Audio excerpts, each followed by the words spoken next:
No, okay. No, the wells are in the south. Yeah. But the facilities to get the oil is like in the north. The pipes. Yeah. Okay. Yeah. All right. So all right. Yeah. So that's the main relationship. Like it's not friendly. Okay. But my point is that they need to develop. Like the two countries, both of them, they need to work on their relationship because both of them rely on each other. Okay. If we take the oil issue, for now, because the South at the moment doesn't have the infrastructure and doesn't have the capacity to build a new pipeline. And last week, actually, because of this lack of agreement between the Republic of Sudan and the Republic of South Sudan in regards to how they are going to deal with the oil issue, because the Sudan wants the South to pay fees to transport the oil from their wells through the pipeline to Port Sudan to be exported outside. But the South said, okay, the fees is high.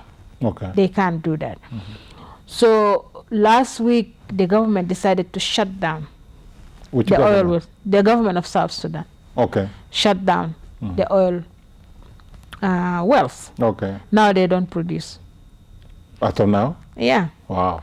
So they have to negotiate on that, and up to today they have not yet reached any agreement. Wow. Besides oil, are there other resources, natural resources that favors one country versus the other? I cannot say it favors one country over the other, but the South is rich. Okay. In terms of some minerals. Okay. In addition to oil, and compared to the north, the Republic of South Sudan has some of the fertile lands for agriculture as compared to the Republic of Sudan, which is most of it is desert. Okay. It depends only on the Nile, and there are other minerals like gold and other minerals that needs to be developed. Okay. Yeah. So if they are able to do that, I think the South will be able to maintain its position and success. So do you know if there's any conflict between South Sudan and its neighboring countries? At the moment, the conflict, the political disagreements is between the North, the Republic of Sudan and Republic of South Sudan. But the other neighboring countries, I don't think there's any conflict because they get along well. And the reason is because during the Civil War, the Second Civil War, even the First Civil War, many people actually took refuge in those countries. Countries like Uganda, Kenya, even DRC, Congo. Many people actually took refuge there. Countries like Ethiopia, the same thing. So they have this good relation. Yeah. What about the in terms of, I mean, I know it's a new country, so it's too early to talk about corruption, but you think that may affect South Sudan? Actually, it's not. We can talk about corruption because one of the challenges actually that's facing the country now is the issue of corruption, particularly by government officials, those who are in higher positions. Wow. Yeah, and this is what actually many people in the diaspora talk about. Without addressing the issue of corruption, it will be very difficult for the country to develop its infrastructure and to invest in the programs that actually help lift up the population in terms of economic and other educational aspects and the general basic needs of the people because of corruption. And I think we can relate that to other African countries. Corruption is a major issue that actually takes back the country. And given the situation in the South whereby it was in war for many years and there was no any development actually that took place there, people should avoid corruption, at least to fight corruption, and the resources should be used for the development of the country. Yeah. So who are the corrupt partners? Usually in the case of, French colonies, it's France. British colonies is England. So who is the corrupt partner to South Sudan? I don't know what do you mean by corrupt partner, but meaning that when they steal the money, where do they take it? Most of the money actually goes to where this to these main powers out there. Okay. Like most of the people who are in the government and they came from countries like Australia or countries like England or the United States, they send their monies there. Okay. Yeah. Okay. So. Yeah. Yes, nothing new and nothing unique. Africa is a place that needs a real reformation or reparation. The African Union, do you know if there are any good or bad relationship between the new Sudan and the African Union? Or it is similar to any other relationship with its member countries? What I can say is that because we can evaluate that relationship, the country is only 6 months, I think. So we cannot evaluate whether they have good relations, but what I can say is that the African Union actually, most of the member states of the African Union recognize the South when it gained its independence. And they recognize it as a country, sovereign country, and they were able to include the new country as a member of the African Union. And even before that, actually, the African Union was working with the two governments.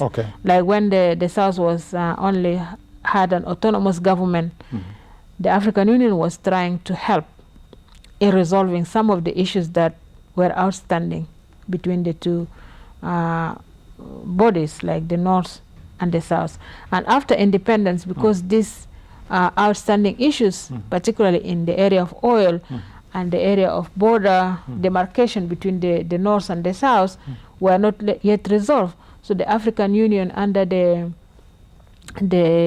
high-level implementation committee on Sudan, I think, headed by the former president of South Africa, Thabo Mbeki, they are working on that. But one thing that I can say about the African Union is that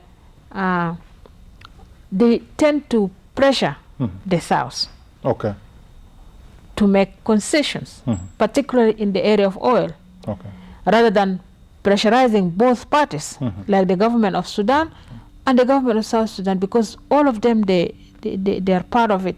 So instead of putting more pressure on one side at the expense of the other, from my own understanding, is unfair.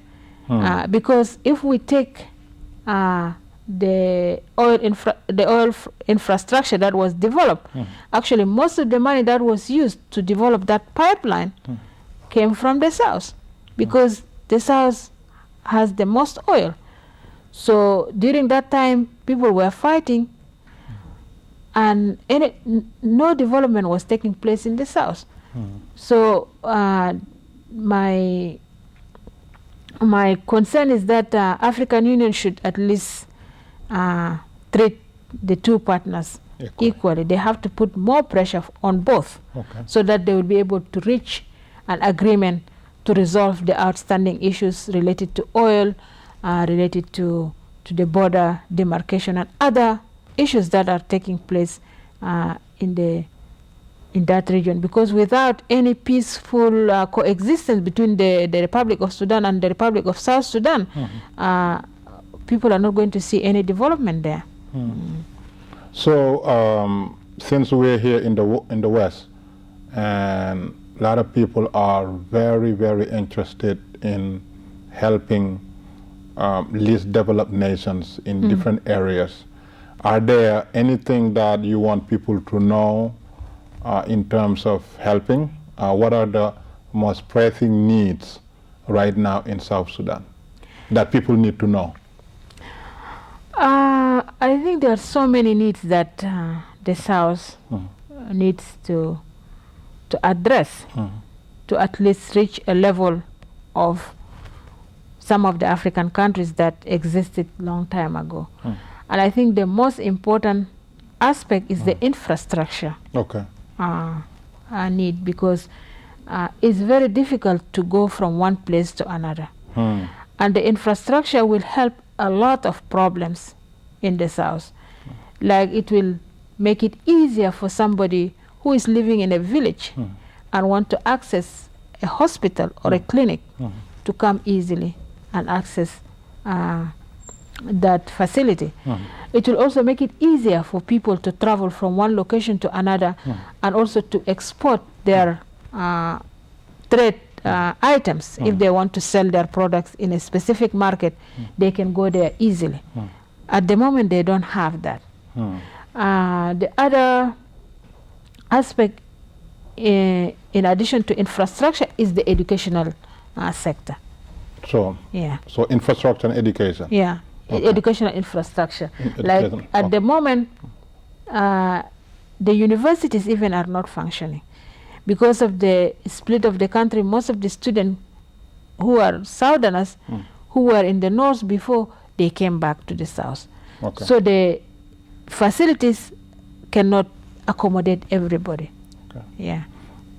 I think we're going to end it there.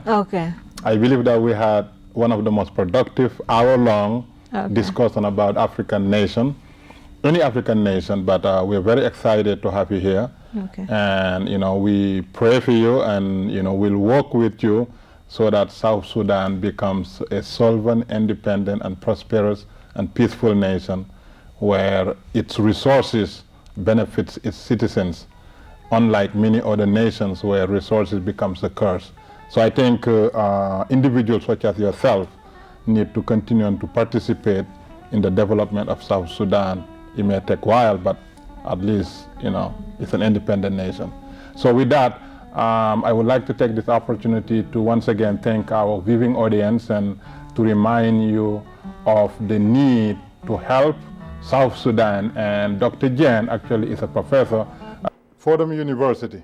If you want further information about South Sudan and participating in helping, you can contact her. Maybe she can refer you to some of the NGOs on the ground doing some wonderful works like many other nations. Thank you very much, and God bless, and we'll see you next week with more information out of the continent. Thank you.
Ya